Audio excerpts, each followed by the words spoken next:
Hello everyone. So if you're listening to this video, then you are here to listen to a reading of the short story Alone on the Hill by Vicky Coonan. So this is not the video that explains the tasks to you.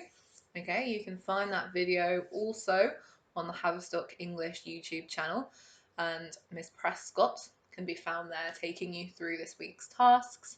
If you're listening to this video, you are just listening for a read through of the story. So let's get going. Alone on the Hill by Vicky Coonan.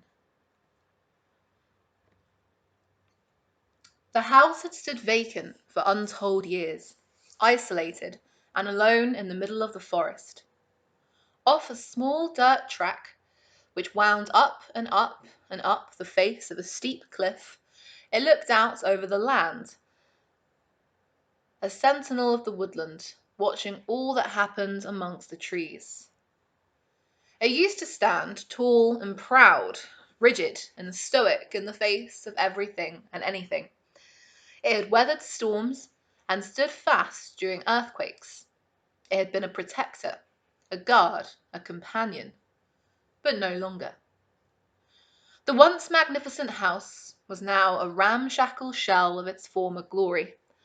The paint was faded and peeling, windows were covered in grime, and roof tiles lay scattered around the foundations. Shutters hung off the building at precarious angles.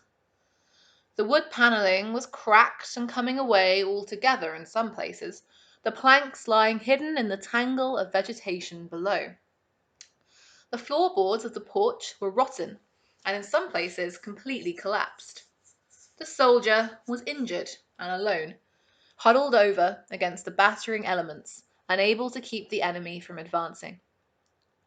The land was slowly reclaiming the once immaculate location. The neat and tidy flower beds were overgrown and choked by brambles. Branches from the surrounding trees crept in at night from the unmanned boundary, stretching skeletal fingers towards the centre of the clearing to cover the man-made cavity that had been left in its body. Weeds, ferns, and saplings had invaded, trying desperately to claw back the ground which human hands had snatched from it long ago. The house could no longer boast the proud title of home. It was now just a building, but it still protected the contents of its previous master, following its last orders, even unto death. The net curtains, the rocking chairs, the photos, knick-knacks and ornaments were held safe and secure inside, even though they, like the house, had been abandoned long ago. Someone had lived their life here, raised a family here, loved and lost and loved again here. Someone had cared for this house, had loved it. But that someone hadn't returned, and the house had mourned. It had hunched in on itself as it shivered in its despair. It had creaked and groaned its lamenting song as it mourned the missing part of its existence, the vital part which had made it come alive and live and breathe. Over time, its essence had seeped out. It had bled through the walls and leached through the floors, and it slowly died until all that was left was a husk. It was derelict and dilapidated, and no longer a home, no longer even a house.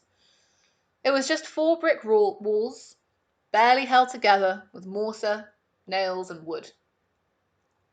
That was until the house met Morgan. Morgan, who valiantly battled up the overgrown driveway in her metal steed filled to the brim with boxes. Morgan, who stepped out of her car dressed all in white. Morgan, who held salvation in her hands.